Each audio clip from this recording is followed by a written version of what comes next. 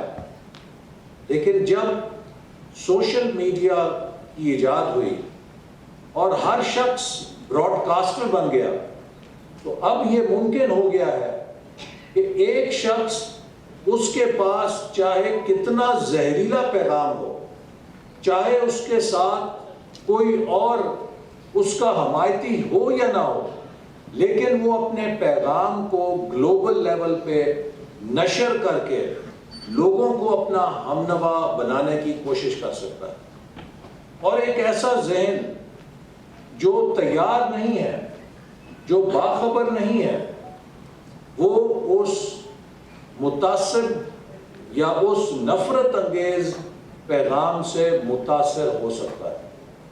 تو لہٰذا آج کے دور میں یہ بے حد ضروری ہو گیا ہے کہ ہم ان خطرات سے باخبر رہیں جو سوشل میڈیا کے ذریعے ہمارے درمیان نشر کیے جاتے ہیں، تاکہ ہمیں وہ نفرت اور انتہا پسندی کی طرف دھکیل سکیں، تاکہ وہ ہمیں معاشرے میں باہم دست و گریبان کر سکیں۔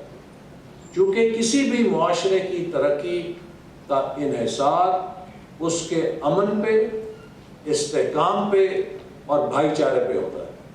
ایک ایسا ملک جو کانفلکٹ ریڈن ہو، جس کے اندر مستقل آپس کے باہمی تضادات، تنازعات بے قابو ہو کر لوگوں کو ایک دوسرے سے گتھم گتھا رکھیں، وہ معاشرہ کبھی کوئی تعمیری یا مثبت کامیابی حاصل نہیں کر سکتا۔ تو کیا ہم یہ کہہ رہے ہیں کہ معاشرے نے اگر گتھم گتھا نہیں ہونا اور ترقی کرنی ہے تو کیا معاشرے کو یک رنگی اختیار کرنی چاہیے؟ کیا معاشرے کو ایک رنگ میں ڈھلا ہونا چاہیے؟ ایک رنگ میں کبھی کوئی معاشرہ نہیں رنگا جا سکتا۔ یہ غیر فطری بات ہے۔ لوگوں کے پس منظر مختلف ہوتے ہیں، لوگوں کی سوچ میں فرق ہوتا ہے، چونکہ ہر انسان دوسرے انسان سے مختلف پس منظر رکھتا ہے، ہر انسان کا تجربہ دوسرے انسان سے مختلف تجربہ ہے، اور یہ انسانی زندگی کے تجربات کا فرق ہماری سوچوں کے اندر بھی مختلف سوچیں پیدا کرتا ہے۔ تو اصل بات یہ نہیں ہے کہ اختلاف ہونا کوئی بری بات ہے، لیکن اس اختلاف کو سلجھانے کا طریقہ نہ ہونا دراصل بری بات ہے۔ It is not a sin to have differences in society, but it is certainly a sin not to know how to resolve differences in society. اور یہ آپ کیسے کر سکتے ہیں؟ یہ تبھی ہو سکتے ہیں کہ جب پیس بلڈنگ کے جو سکلز ہیں وہ نوجوانوں کے اندر۔ مجھے ایک کانفرنس میں جانے کا اتفاق ہوا جو 9/11 کے بعد ایک دنیا بھر میں ٹیررزم کی جو جنگ چل رہی تھی اس حوالے سے فرانس میں ہوئی، تو پوری دنیا کے ماہرین وہاں پر موجود تھے، اور وہ یہ ڈیبیٹ کر رہے تھے کہ انسان انتہا پسندی کا شکار کیسے ہوتا ہے۔ کسی نے کہا تعلیم کی کمی، کسی نے کہا غربت، کسی نے کہا بے روزگاری، کسی نے کہا ناانصافی، مختلف جوابات تھے۔ تو ایک وہاں پر بہت عمر رسیدہ آکسفورڈ یونیورسٹی کے پروفیسر تھے، انہوں نے ساری گفتگو سن کر کہا کہ آپ میں سے کوئی یہ مجھے بتلا سکتا ہے کہ جرمنی کے اندر جو ظلم نازیز نے کیا، ہٹلر نے جو مظالم ڈھائے جرمنی کے اندر، تو کیا جرمنز دنیا کے اندر ایک ان پڑھ قوم تھے؟ کیا ان کے پاس کوئی تہذیبی پس منظر نہیں تھا؟ وہ دنیا کی بڑی ترقی یافتہ قوم تھے، بڑے پڑھے لکھے لوگ تھے، لیکن کیا وجہ ہے کہ وہ ایسے جرائم کرنے پہ مجبور ہو گئے کہ جن کا ذکر کرنا بھی آج وہ اپنی توہین سمجھتے ہیں؟ اس نے کہا کہ انسان ایک اشرف المخلوقات تو ہے، اس دنیا کے اندر سب سے بہترین کریچر ہے، لیکن ایک وائرس ایسا ہے کہ جو اس کے دماغ میں آ جائے تو اس کو بیسٹ بنا دیتا ہے، اس کو وحشی کر دیتا ہے۔ اور وہ وائرس کیا ہے؟ پریجوڈس، تعصب۔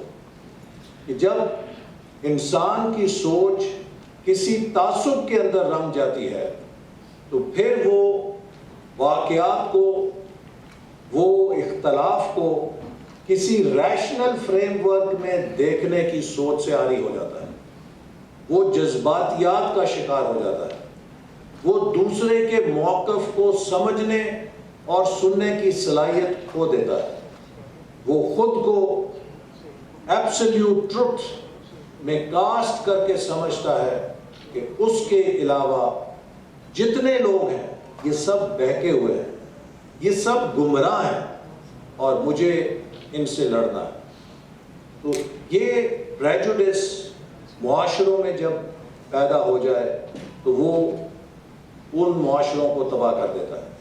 اور یہی بات ہمیں قرآن مجید کے اندر اللہ تعالیٰ نے حکم دے کے بتلائی ہے کہ تمہیں کسی چیز کا تعصب حق بات کہنے سے نہ روک دے، کہ میرا ایک قبیلہ ہے، میری ایک سوچ ہے، ایک نسل ہے، میری ایک زبان ہے، میرا ایک مذہب ہے، میری ایک قومیت ہے، میری کوئی شناخت ہے، میں اس شناخت کے تعصب میں